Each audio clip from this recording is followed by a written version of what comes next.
Ladies and gentlemen, I want to speak that way to those who feel alone. I want to ask you something now, not out loud, but just inside your heart. Have you ever felt alone? I mean, now when you are by yourself, but in a room full of people, when it feels like no one really sees you, like no one really gets what you are going through. If you're feeling that right now, I want you to know that you're not alone in that feelings. Because nobody really talks about this part of journey. The lonely part. The part where you lose your friends. The part where your own family start to look at you as a stranger. The part where the people you love the most don't understand you anymore. But I came to tell you that, of course, you are alone, right? But you're not defeated. See, when you wake up in a sleepy world, you're going to stand up. You're going to be mocked. You're going to be dismissed. You're going to be doubted. You're going to be distanced. Because truth has frequency, and everybody tunes in.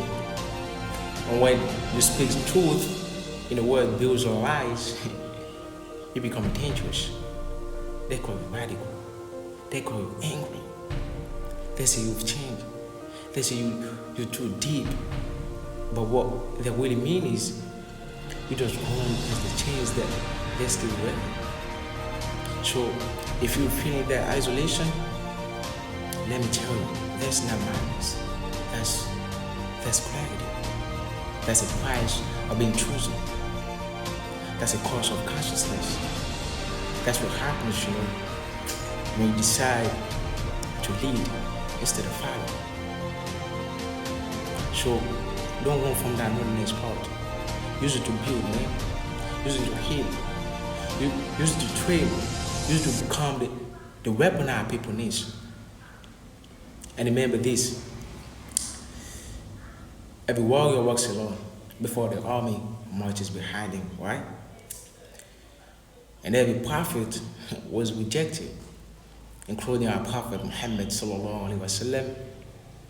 He was rejected before the people called him wise. Every revolutionary was isolated before the world called him legend. We all know the story about Martin Luther King. Nelson Mandela, who spent 27 years in prison. And after release, he led South Africa out of apartheid and became the first black president. Same case with Malcolm X, who was heavily criticized in his time. But now, studied and quoted for his powerful voice on racial injustice and self-empowerment in America. So if you are alone, good, man. That means you choose, man. That means you're caught. Don't. It's all about process. Don't run from it. Alright? Thanks.